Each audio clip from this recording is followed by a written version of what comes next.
Living అంటే ఏంటి, non living అంటే ఏంటి? లివింగ్ అంటే మూవింగ్ ఆబ్జెక్ట్స్ దాంట్లో మా సౌండ్ రాకూడదు అసలు, అందరిని అడుగుతాను. దీంట్లో మూమెంట్స్ ఉంటాయి. ఆ నాన్ లివింగ్ థింగ్స్ లో మూమెంట్ ఎగ్జాంపుల్స్ అంటే లివింగ్ థింగ్స్ లో human beings, birds etcetera. Non living things అంటే బోర్డ్, చైర్. Very good. రెండి డిఫరెన్స్ ఏంటి? డిఫరెన్స్ ఏంటంటే హ్యూమన్స్ ఆర్గానిజమ్స్ అన్ని breathing, movement, respiration reaction, excretion ఇంకా బోల్డ్ ఉంటాయి. కాకపోతే నాన్ లివింగ్ థింగ్స్ అంటే ఇంకేముండవు. Very good. మూమెంట్ ఉండదు, రెస్పిరేషన్ ఉండదు, ఎక్స్క్రీషన్ ఉండదు. గుడ్ అంతే. నెక్స్ట్ ఇప్పుడు మన బాడీలోని ఇప్పుడు ఒక్కసారి మనకి హార్ట్ స్టోరీ ఒకసారి చెప్పు. మనకి ఈ ఏ ఛాంబర్ నుంచి బ్లడ్ అనేది వెళ్తుంది ఫస్ట్ హార్ట్లో ఎన్ని ఛాంబర్స్ ఉంటాయి? 4 chambers. ఏంటవి? ఆర్టియం, వెంట్రికల్స్. బిగ్ ఛాంబర్స్ ఏంటి, స్మాల్ ఛాంబర్స్ ఏంటి? ఆర్టియన్స్ ఏమంచో 2 పెద్ద ఛాంబర్స్, వెంట్రికల్స్ ఏమంచో small chambers. Ventricle, small chamber. First blood అనేది ఏ ఛాంబర్ నుంచి ఎక్కడికి వెళ్తుంది అసలు? రైట్ యాటర్ నుంచి వెళ్తుంది బ్లడ్, లెఫ్ట్ యాటర్ నుంచి వెళ్తుంది బ్లడ్?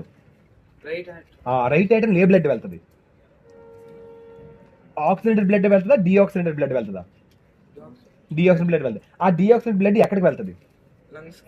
Very good. లంగ్స్ దగ్గరికి వెళ్ళిన తర్వాత ఏమవుతుంది? లంగ్స్ లోకి వెళ్ళిన తర్వాత ఆ లంగ్స్ ఏమంచో ఆ డిఆక్సిజనేటెడ్ బ్లడ్ ని ఆక్సిజనేటెడ్ బ్లడ్ కింద మారుస్తుంది. సూపర్. ఆక్సిజనేటెడ్ బ్లడ్ మళ్ళీ ఎక్కడికి వెళ్తుంది? మళ్ళీ హార్ట్ కి వెళ్తుంది. హార్ట్ లోనే ఏ ప్లేస్ కి వెళ్తుంది? లెఫ్ట్. అదే దాని నుంచి ఎక్కడికి వెళ్తుంది? దాని నుంచి వేరే body parts. Good, very good.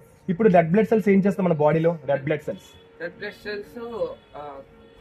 Oxygen ని క్యారీ చేయడానికి హెల్ప్ చేస్తుంది. Very good. డబ్ల్యూబీసీ ఏం చేస్తుంది? డబ్ల్యూబీసీ బాడీలో ఉన్న బ్యాక్టీరియాని లేకపోతే ఏవైనా డిఫెక్ట్స్ ఉన్న బ్యాక్టీరియాని చంపడానికి హెల్ప్ చేస్తుంది. ఓకే, ఇంకో నుంచి చెప్తాను. ఓకే, ఏం చేస్తుంది? Next video blood platelets first అదా. బ్లడ్ ప్లేట్లెట్స్ ఏం చేస్తుంది? అంటే ప్రేయర్ ఇంజరీ అయిందనుకున్నా ఇప్పుడు బ్లడ్ క్లాత్ అవ్వకుండా హెల్ప్ చేస్తుంది. పాస్ చేయి. ఇప్పుడు మీ ముగ్గురిని కొన్ని క్వశ్చన్స్ అడుగుతాను. ఇప్పుడు చెప్పిన లైఫ్ ప్రాసెస్ నుంచి మీరు నీట్గా చెప్పాలి. ఫస్ట్ జైలం ఏం చేస్తుంది? వాటర్ ని ప్లాంట్స్ కి పంపిస్తుంది. Very good. ఎలా పంపిస్తుంది? దీనికి ఎవరు హెల్ప్ కావాలి? Human beings. Very good. Phloem అంటే ఏంటి? ఫ్లోయం అంటే ఫుడ్ క్యారీ చేస్తుంది. దేని ద్వారా?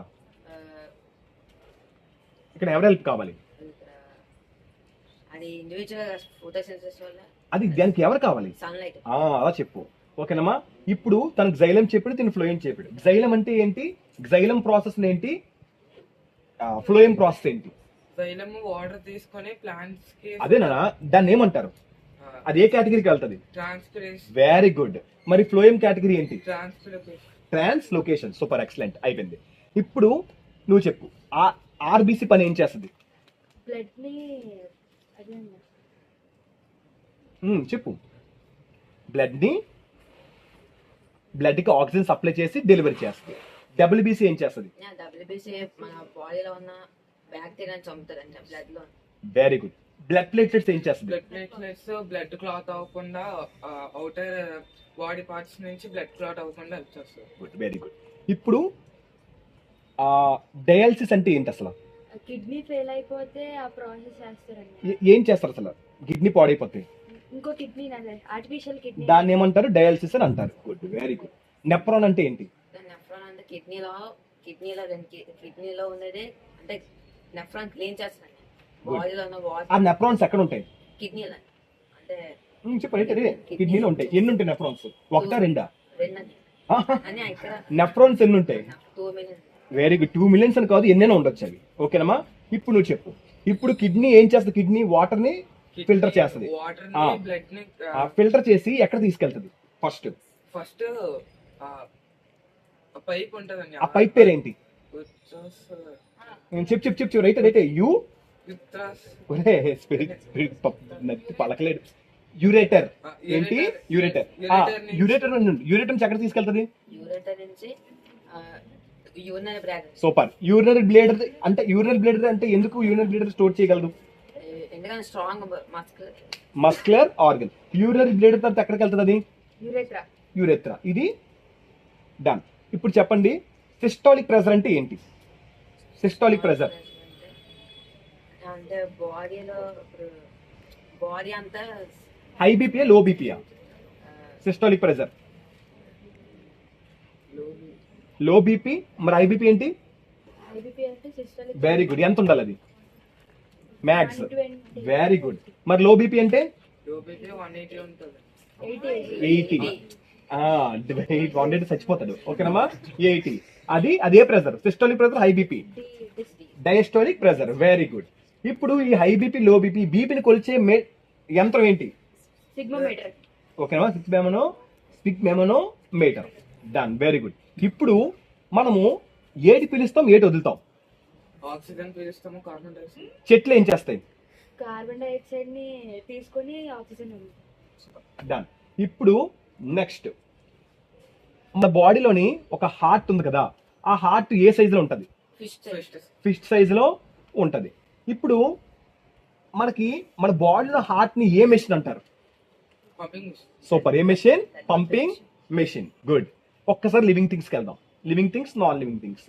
అసలు ఆర్గనిజం అంటే ఏంటి చెప్పండి. ముగ్గురు చెప్పినా పర్లేదు. ఆర్గనిజం అంటే బతికున్న జీవులు. బతికున్న జీవులు. ఏటేట్ చేస్తాయి ఆర్గనిజమ్స్ అంటే? పని చేస్తే నెక్స్ట్ ఎక్స్క్రీషన్ అన్ని చేయగలవు.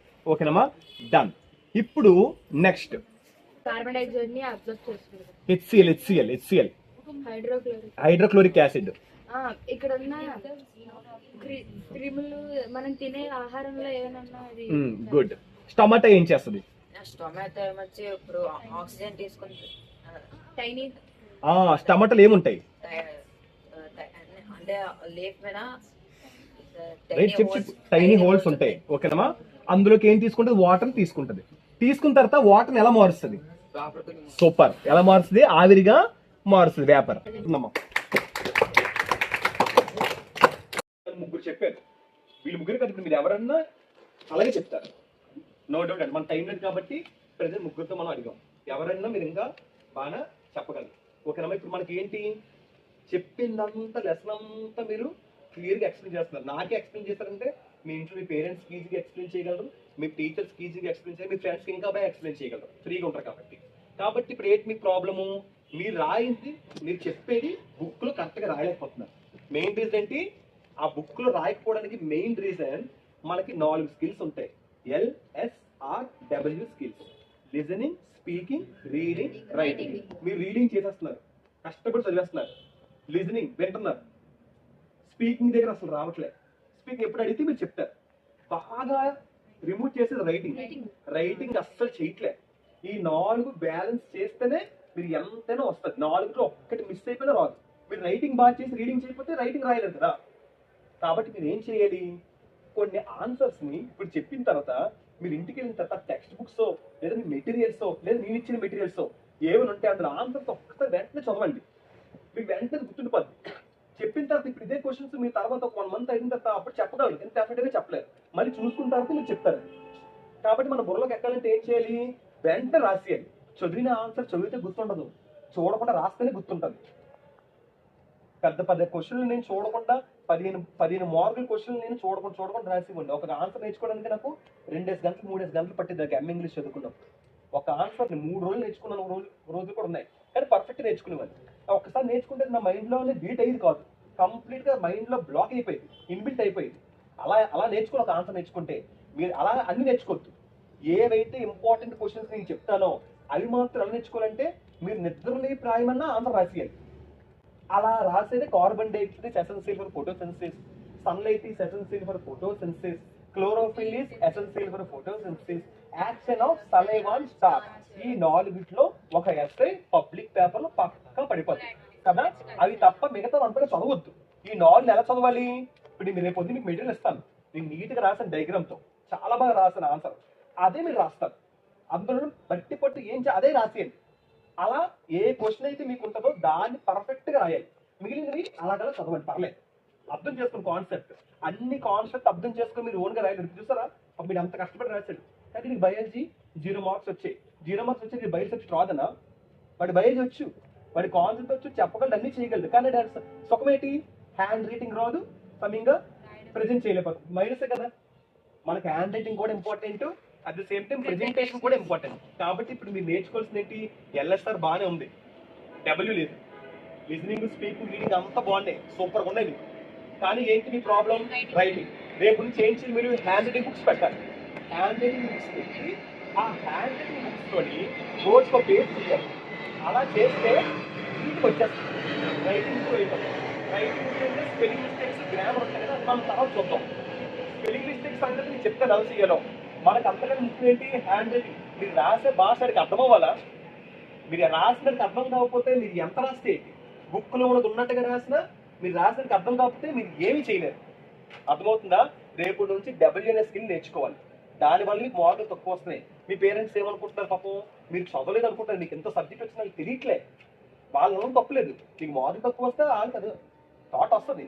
కాబట్టి మీరు ఏం చేయాలి, ఆ డబ్ల్యూని బాగా డెవలప్ చేసి అప్పుడు తెచ్చుకోవాలి. మీ స్కూల్లో మార్కులు తక్కువ డిసప్పాయింట్ అవ్వద్దు. మనకి పబ్లిక్లో పక్కా మంచి మార్కులు ఇచ్చేస్తారు, అది మాత్రం మీకు హామీ ఇచ్చేస్తాం. స్కూల్లో ఏంటంటే వాళ్ళు తగ్గని మార్క్స్ వేస్తారు. మీరు ఎఫ్ ఎగ్జామ్ రాస్తారా, మీకు చూడండి మంచి మార్కులు వచ్చేస్తాయి.